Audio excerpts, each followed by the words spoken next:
नमस्कार दोस्तों, smart study YouTube channel में आप सभी का बहुत बहुत स्वागत है। इस वीडियो के अंतर्गत डिस्कस करेंगे राजस्थान इतिहास हिस्ट्री से संबंधित महत्वपूर्ण क्वेश्चंस जो आपके प्रत्येक एग्जाम जिसकी आप राजस्थान में किसी भी एग्जाम की प्रिपरेशन कर रहे हैं तो आपके लिए बहुत ज़्यादा फायदेमंद रहने वाला है। तो इस वीडियो के अंतर्गत मैं डिस्कस करूँगा। आप सभी को पता है कि रात को 9 बजे राजस्थान जीके की क्लास होती है और मॉर्निंग में 8 बजे राजस्थान में पुलिस और पटवार से संबंधित जहाँ पर रीजनिंग पूछी जाती है उसकी क्लास होती है। तो आप इन दोनों क्लास को ज्वाइन कर सकते हैं और अपने आप को परख सकते हैं कि आपकी तैयारी किस प्रकार से है। तो चलिए वीडियो को शुरू करते हैं। काफी इंपॉर्टेंट क्वेश्चन है, बहुत सारे क्वेश्चन आपको इसमें नए देखने को मिलेंगे तो मैं इस वीडियो के अंतर्गत आपसे डिस्कस करूंगा। तो चलिए दोस्तों वीडियो को जल्दी से जल्दी शुरू करते हैं। इससे पहले आपके लिए छोटी सी इन्फॉर्मेशन कि अगर आप राजस्थान के किसी भी एग्जाम की प्रिपरेशन कर रहे हैं, राजस्थान पुलिस, पटवार, हाईकोर्ट, LTC, स्टेनोग्राफर या किसी भी एग्जाम की, तो आपके लिए परीक्षा ऐप एक टेस्ट सीरीज लेके आया है। अगर आप इस टेस्ट सीरीज को लेना चाहते हैं तो आप स्मार्ट RJ40 का कोड यूज कर सकते हैं। आपको 40% तक यहाँ पे डिस्काउंट मिल जाएगा। तो चलिए वीडियो को शुरू करते हैं।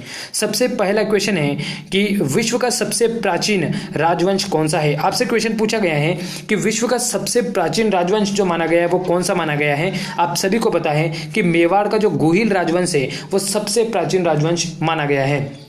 इसके बारे में आपको ध्यान रखना है। अगर आपको गुहिल दे दे या शिशुदे दे दे, कोई भी दे दे, तो वो राजवंश आपका होगा। अब सबसे पुराना है तो सबसे इंटरेस्टिंग चीज़ ये है दोस्तों कि इसको अलग अलग समय में अलग अलग नामों से पुकारा गया। अगर आपसे पूछ लें कि इसको महाभारत काल में किस नाम से जाना जाता था तो आपको ध्यान रखना है कि इसको किस नाम से, तो ध्यान रखिएगा ये शिवी जनपद के रूप में आता था। किस रूप में? शिवी जनपद के रूप में महाभारत काल में। फिर थोड़ा सा और आगे बढ़े तो इसका नाम क्या हो गया? मेदपाट हो गया। संस्कृत में वैसे इसको क्या बोलते हैं? मेदपाट बोलते हैं। और अगर आपसे पूछ लिया जाए कि इसको हिंदी में क्या बोलते हैं तो प्रागवाट बोला जाता है। क्या बोला जाता है? तो कभी पूछा जा सकता है कि कौन सा मेवाड़ का नाम नहीं है, तो मेदपाट भी इसका नाम है, प्रागवाट भी है, शिवी जनपद के रूप में भी इसको जाना जाता था। इस चीज के बारे में आपको ध्यान रखना है, काफी इंटरेस्टिंग चीज है।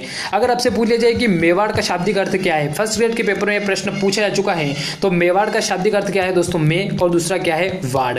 मे का अर्थ है मेर। यहाँ पे मेर जाति के लोग निवास करते थे, इसलिए इसे मेवाड़ या मेर के रूप में जाना जाता है। वाड़ का अर्थ होता है रक्षित प्रदेश। तो आपसे कभी कहा जाए कि मेवाड़ का शाब्दिक अर्थ क्या होता है तो आप बता सकते हैं कि मेरों से रक्षित प्रदेश। ध्यान रखिएगा, या मेर जाति से रक्षित प्रदेश को मेवाड़ कहा जाता है। इस फैक्ट के बारे में आपको ध्यान रखना है।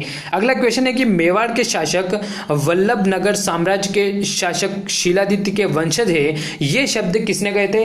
ये शब्दावली किसने कही थी? आपको पता है कि पेपर में अलग अलग रूप में, क्योंकि सभी जगह ये होता है कि मारवाड़ के आप राठौड़ वंश की बात करें या मेवाड़ के, तो आप आज भी काफी कॉन्ट्राडिक्शन है कि ये कहाँ के और किसके वंशज हैं। तो उसी प्रकार से आपसे पूछा गया है दोस्तों कि मेवाड़ के शासक वल्लभ नगर साम्राज्य के शासक शीलादित्य के वंशज माने जाते हैं। ये प्रश्न आपसे पूछा है। ये कथन किसने कहा था? तो आपको ध्यान रखना है, ये कहा था कर्नल टोड ने। कर्नल टोड ने कहा था कि वल्लभ नगर साम्राज्य का जो शासक था शीलादित्य, उसके वंशज ही आगे रहे थे मेवाड़ में, यहीं पे गुहिल वंश की नींव रखी थी। इसके बारे में ध्यान रखिए, काफी इंपॉर्टेंट फैक्ट हैं।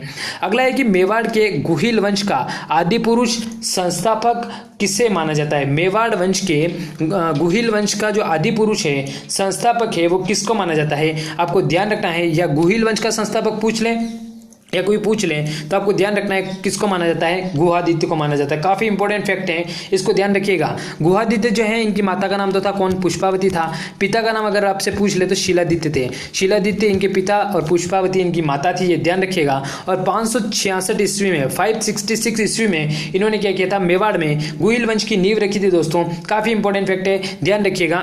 और ऐसा कहा जाता है कि गुहादित्य जो थे, तो शीलादित्य और जो शीलादित्य की मृत्यु हो गई थी युद्ध में, तो पुष्पावती उनके साथ क्या हो गई थी? सती हो गई थी। फिर ऐसा कहा जाता है कि एक ब्राह्मणी थी, कौन थी? कमलावती। कमलावती ने इनका पालन पोषण किया था। तो इनके बारे में ध्यान रखिएगा, ये फैक्ट काफी इंपॉर्टेंट फैक्ट्स हैं। मेवाड़ में गुहिल वंश की नींव हमने अभी पढ़ा कि किसने रखी थी? गुहादित्य ने। तो प्रश्न पूछा है कि मेवाड़ में गुहिल वंश की स्थापना किसने की थी? तो हमें पता है कि गुहादित्य के द्वारा की गई थी। इनके पिता का नाम था शीलादित्य, माता का नाम था पुष्पावती। तो पूछा गया कि कब की थी, तो आपको पता है कि 566 ईस्वी में, 566 ईस्वी में क्या की थी? इसकी नींव रखी गई थी। ध्यान रखिएगा। आबू की राजकुमारी या आबू की परमार राजकुमारी थी, वैसे कौन थी? और गुहादित्य की माता, तो उनका नाम क्या था? अभी थोड़ी देर पहले मैंने डिस्कस किया कि आबू की परमार राजकुमारी जो थी और गुहादित्य की जो माता थी उनका नाम क्या था?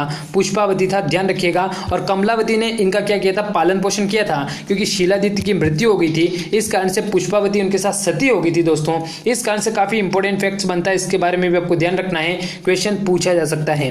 अगले क्वेश्चन की बात करें तो कालभोज ने मान मौर्य को हराकर चित्तौड़ पर कब्जा किया था, चित्तौड़ पर अधिकार किया था, ये क्वेश्चन आपसे पूछा गया है कि कालभोज ने क्या किया था दोस्तों कि मान मौर्य को हराया था और क्या किया था? चित्तौड़गढ़ दुर्ग पर अधिकार किया था। तो पूछा गया कि कब? ये सारी डेट जो है वो एडी में है, ईस्वी में है, ध्यान रखिएगा। 734 ईस्वी में आपको ध्यान रखना है कि कालभोज, जिन्हें बप्पा रावल भी कहा जाता है, उन्होंने 734 ईस्वी में क्या किया था? चित्तौड़गढ़ दुर्ग पर अधिकार किया था मौर्य शासक मान मौर्य को हराकर। तो इसको आप जरूर ध्यान रखिएगा, ये फैक्ट काफी ज्यादा इंपॉर्टेंट है। अगर बप्पा रावल या कालभोज आए तो आपको पता होगा इन्हीं को किस नाम से, तो इन्हीं को बप्पा रावल के नाम से जाना जाता है।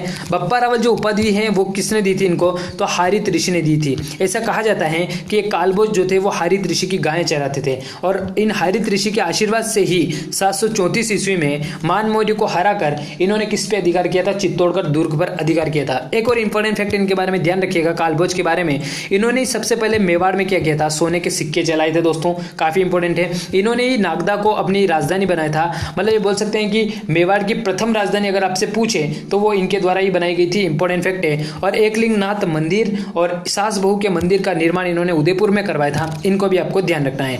अगला प्रश्न है कि मेवाड़ का खजुराहो जगत अंबिका मंदिर का निर्माण किसने करवाया था? मेवाड़ के खजुराहो के नाम से जाना जाने वाला जगत अंबिका मंदिर का निर्माण जो करवाया गया था वो किसके द्वारा? अल्लट के द्वारा। अल्लट के बारे में अगर मैं फैक्ट की बात करूं तो सबसे पहले मेवाड़ में नौकरशाही व्यवस्था की जो शुरुआत की गई थी वो अल्लट के द्वारा की गई थी। अल्लट ही वो शासक थे जिसने प्रथम बार विदेशी विवाह किया था, मतलब हूण राजकुमारी हरिया देवी से विवाह इन्होंने ही किया था। और एक और इंपॉर्टेंट फैक्ट इनके बारे में, अल्लट के बारे में आपको ध्यान रखना है कि इन्होंने आहड़ को अपनी राजधानी बनाया था। तो ये तीन फैक्ट है अल्लट के बारे में, सबसे इंपॉर्टेंट है कौन सा? तो ध्यान रखिएगा, नौकरशाही की व्यवस्था अल्लट ने लागू की मेवाड़ में, हूण राजकुमारी हरिया देवी से अल्लट ने विवाह किया था और आहड़ को राजधानी बनाया था, जो हम बोल सकते हैं कि मेवाड़ की दूसरी राजधानी रहा था। पहली राजधानी नागदा रहा था जो बप्पा रावल या कालभोज ने बसाई थी, इसके बारे में ध्यान रखिएगा। अगला क्वेश्चन है कि मेवाड़ ध्वज से संबंधित कौन सा कथन सत्य है? जो मेवाड़ का जो ध्वज है उससे संबंधित प्रश्न पूछा जाता है, तो उसमें लिखा हुआ है आदर्श वाक्य जो क्या है? जो दृढ़ राखे धर्म को तीही राखे करतार, ये काफी इंपॉर्टेंट है, ये लिखा हुआ है। ध्वज में किसका चिन्ह बना हुआ है या निशान बना हुआ है? सूर्य का, बिल्कुल करेक्ट है। तो इसी कारण से मेवाड़ के शासक जो हैं वो क्या कहलाते हैं? सूर्यवंशी कहलाते हैं, ध्यान रखिएगा। और उसमें झाला पुंजा जी जो है वो तीर कमान के साथ है, भाला तीर कमान के साथ है, जो भील सरदार के रूप में जिनको जाना जाता है, भील सेनापति थे महाराणा प्रताप के, तो उन्होंने अपने हाथ में या ये बोल सकते हैं कि भाला तीर कमान लिए हुए हैं, ये काफी इंपॉर्टेंट है। और एक और ध्यान रखिएगा, एक योद्धा है जिसको क्षत्रिय योद्धा कहा जाता है, उसने भी अपने हाथ में तलवार ले रखी है। तो चारों के चारों फैक्ट ध्यान रखिएगा, ये मेवाड़ के ध्वज में है, इसके बारे में आपको ध्यान रखना है, काफी इंपॉर्टेंट फैक्ट है, तो ध्यान रखिएगा। चित्रकला से संबंधित ग्रंथ श्रावक प्रतिक्रमण सूत्र चूर्णी, जो आपको पता है कमल चंद्र के द्वारा आपने चित्रकला में पढ़ा होगा, तो कमल चंद्र के द्वारा क्या है वो कमल चंद्र के द्वारा लिखा गया है या चित्रित किया गया है, ये चित्र है, ध्यान रखिएगा। तो किस शासक के शासनकाल में? तो आपको पता होगा कि तेज सिंह के शासनकाल में ही मेवाड़ में चित्रकला आई थी, ये आपको अच्छे तरीके से पता होगा। तो 12वीं शताब्दी के आसपास की बात है, इसके बारे में आपको ध्यान रखना है, काफी इंपॉर्टेंट फैक्ट है। तो श्रावक प्रतिक्रमण सूत्र चूर्णी जो है वो तेज सिंह के शासनकाल में कमल चंद्र के द्वारा लिखित है, इसके बारे में आपको ध्यान रखना है। कालभोज से संबंधित कथन दिए गए हैं, जो मैंने अभी आपको डिस्कस किए थे कि कालभोज से संबंधित कथन दिए गए। मेवाड़ में सर्वप्रथम सोने के सिक्के चलाए थे, बिल्कुल करेक्ट फैक्ट है। हारित ऋषि, यहां पे कर लीजिएगा, हारित ऋषि के आशीर्वाद से मेवाड़ के शासक बने, ये भी करेक्ट है। और हारित ऋषि ने ही कालभोज को बप्पा रावल की उपाधि दी थी। नागदा को मेवाड़ की प्रथम राजधानी बनाया, बिल्कुल करेक्ट है। एकलिंगनाथ व सास बहू के मंदिर का निर्माण उदयपुर में करवाया था इन्होंने, तो ये भी करेक्ट है। तो ये सारे के सारे फैक्ट हैं, ये करेक्ट है। तो कौन सा गलत है? तो इसमें से कौन सा भी गलत नहीं है। मेवाड़ में सर्वप्रथम सोने के सिक्के चलाए थे, तो ये हमें अच्छे तरीके से पता है कि ये किसने चलाए थे, इन्होंने ही चलाए थे। इसके साथ हरित ऋषि के आशीर्वाद से इन्होंने क्या किया था, मेवाड़ के शासक बने थे, बिल्कुल करेक्ट है। नागदा को मेवाड़ की प्रथम राजधानी बनाया था, ये भी आपका करेक्ट फैक्ट है। और एकलिंगनाथ मंदिर का जो निर्माण करवाया था वो कैलाशपुरी उदयपुर में, सास बहुक मंदिर का निर्माण करवाया था नागदा उदयपुर में। तो ध्यान रखिएगा, कोई भी कथन गलत नहीं है, सभी सत्य, लेकिन यहाँ पे गलत पूछा गया था तो नोटा आपका यहाँ पे करेक्ट आंसर होने वाला है। अगला है कि मेवाड़ की द्वितीय राजधानी आहड़ किसने बनाई थी। मैंने अभी डिस्कस किया था कि मेवाड़ की प्रथम राजधानी नागदा, और नागदा को बप्पा रावल या कालभोज ने बसाया था। दूसरी राजधानी कौन सी थी, आहड़ थी, और तीसरी चित्तौड़ थी, ध्यान रखिएगा। तो नागदा जो बसाई गई थी वो किसके द्वारा, तो कालभोज बप्पा रावल। आहड़ जो बसाया गया था, अ से आहड़, अ से अल्लट, ध्यान रखिएगा, काफी इंपॉर्टेंट फैक्ट है। और चित्तौड़ जो है वो जेत्र सिंह के द्वारा बसाई जाएगी, क्योंकि दोस्तों होगा क्या, यहाँ पे भूताला का युद्ध होगा, और भूताला का युद्ध 1226 में होगा। उस समय क्या होगा कि इल्तुतमिश आहड़ और नागदा दोनों को जला देगा। उसके बाद चित्तौड़गढ़ दुर्ग की राजधानी बनाया जाएगा, वो किसके द्वारा बनाया जाएगा, वो ध्यान रखिएगा, जेत्र सिंह के द्वारा। तो यहाँ पे जो पूछा है वो द्वितीय पूछा है, तो द्वितीय राजधानी आहड़ रहा था, तो आपका करेक्ट आंसर कौन सा है, अल्लट करेक्ट आंसर होगा। अगला है कि अल्लट या आलू रावल से संबंधित सत्य कथन कौन सा है। अल्लट या आलू रावल से संबंधित सत्य कथन पूछा गया है। मेवाड़ में नौकरशाही का गठन किया, बिल्कुल करेक्ट है। हून राजकुमारी हरिया देवी से विवाह किया था, बिल्कुल करेक्ट है। और आहड़ को भी राजधानी बनाया था। तो उक्त दोनों ही जो कथन है वो दोनों ही कथन क्या है, सत्य कथन है। तो आपका करेक्ट आंसर कौन सा होगा, ऑप्शन नंबर 3 इस क्वेश्चन का आपका करेक्ट आंसर होने वाला है। महाराणा हम्मीर से संबंधित कथन आपको बताना है। महाराणा हम्मीर से संबंधित आपको कथन दिया गया है, और पहला क्या दिया है उसको ध्यान से देखिएगा। मेवाड़ में सिसोदा शाखा के प्रवर्तक माने जाते हैं, बिल्कुल करेक्ट है। मेवाड़ में सिसोदा शाखा या सिसोदिया शाखा के प्रवर्तक माने जाते हैं, करेक्ट है। सर्वप्रथम महाराणा की उपाधि धारण की थी, बिल्कुल करेक्ट है। रतन सिंह जी जब आप ये बोल सकते हैं कि अलाउद्दीन खिलजी से हार गए थे, उसके बाद फिर से महाराणा हम्मीर ने ही क्या किया था दोस्तों कि यहाँ पे सिसोदिया शाखा की नींव रखी थी। कुंभा ने इनको वीर राजा की उपाधि दी है, और विषम घाटी पंचानन भी इनको कुंभा ने ही कहा है। मेवाड़ का उद्वारक के नाम से भी इनको जाना जाता है, ये भी बिल्कुल करेक्ट है। त्रिभुवन नारायण मंदिर का जीर्णोद्धार करवाया, तो क्या सत्य है। सबसे पहले त्रिभुवन नारायण मंदिर का जो निर्माण करवाया था वह बोल सकते हैं गुंज परमार ने करवाया था। तो हम ये बोल सकते हैं भोज परमार, हम बोल सकते हैं कि त्रिभुवन नारायण मंदिर का जो निर्माण वो भोज परमार ने करवाया था। आपको पता होगा कि दोस्तों की चित्तौड़गढ़ या ये बोल सकते हैं मेवाड़ के एक शासक थे शक्ति सिंह हार गए थे किससे, गुंज परमार से। और गुंज परमार के टाइम पे एक व्यक्ति था भोज परमार, जिसने त्रिभुवन नारायण मंदिर का निर्माण करवाया था, बिल्कुल करेक्ट है।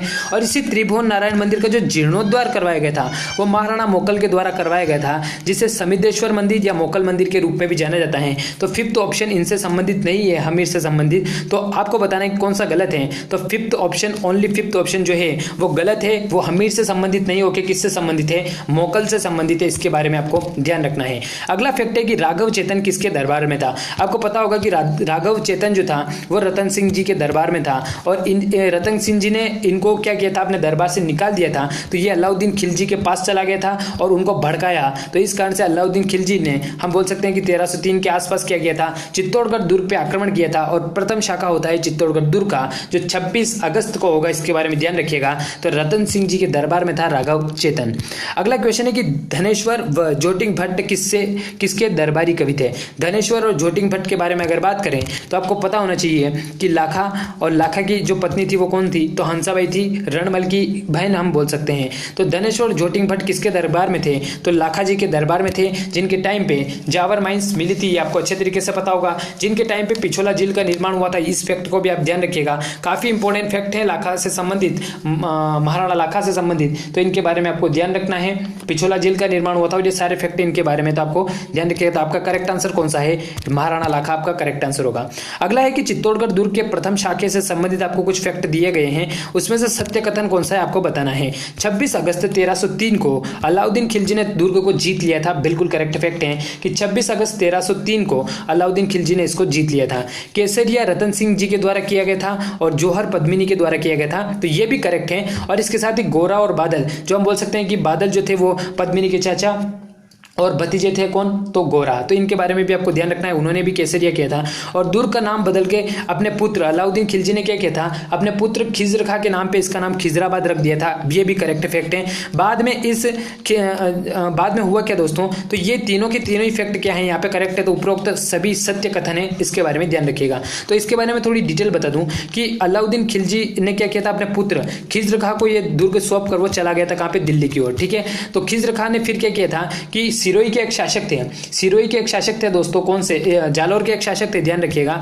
जालौर के शासक थे बनवीर सोनगरा। तो बनवीर सोनगरा को इस खिज्र खां ने दुर्ग को सौंपा और ये भी दिल्ली की ओर निकल लिए। तो बाद में क्या होगा कि हम्मीर, जो महाराणा हम्मीर है, तो सबसे पहले महाराणा की उपाधि धारण करेंगे और हम्मीर क्या करेंगे, इस बनवीर सोनगरा पे आक्रमण करेंगे और फिर से चित्तौड़गढ़ को अपने हाथ में ले लेंगे। तो ध्यान रखिएगा, काफी इंपॉर्टेंट है, ध्यान रखना है। भूताला का युद्ध किस समय काल में हुआ? तो लगभग जो डेट मानी जाती है वो 1226 से 30 तक मानी जाती है, 1230 तक। तो करेक्ट आंसर कौन सा है? ये है। अब प्रश्न पूछ ले कि भूताला का युद्ध किन के बीच में हुआ था, तो आपको ध्यान रखना है मेवाड़ के एक शासक आते जेत्र सिंह और इस तरफ आपके कौन थे? इल्तुतमिश। इन दोनों के बीच युद्ध होता है। इस युद्ध में विजय होते हैं जेत्र सिंह। इल्तुतमिश यहां से भागता है, कहां से? और दिल्ली की ओर जाता है। तो इल्तुतमिश के बारे में हम बोल सकते हैं दोस्तों कि इल्तुतमिश ने नागदा और आहड़ को जला दिया था। नागदा और आहड़ को जलाने के कारण से हम बोल सकते हैं कि जेत्र सिंह को एक नई राजधानी बनानी पड़ी। वो कौन सी थी? चित्तौड़गढ़ दुर्ग को अपनी राजधानी बनाया, जो तीसरी राजधानी के रूप में हम इनको बोल सकते हैं। तो इन फैक्ट को ध्यान रखिएगा, काफी इंपॉर्टेंट फैक्ट्स हैं और पेपर में जनरली पूछे जाते हैं। मेवाड़ के शासक कौन से वंश के माने जाते हैं? आप सभी को पता होगा कि मेवाड़ का जो ध्वज है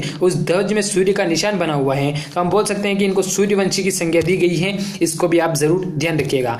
अगले क्वेश्चन की बात करें तो महाराणा कुंभा ने किसे विषम घाटी पंचानन कहा है? विषम घाटी पंचानन कहने के लिए इसलिए क्योंकि मुसीबत के समय में एक योद्धा के रूप में उभरे थे।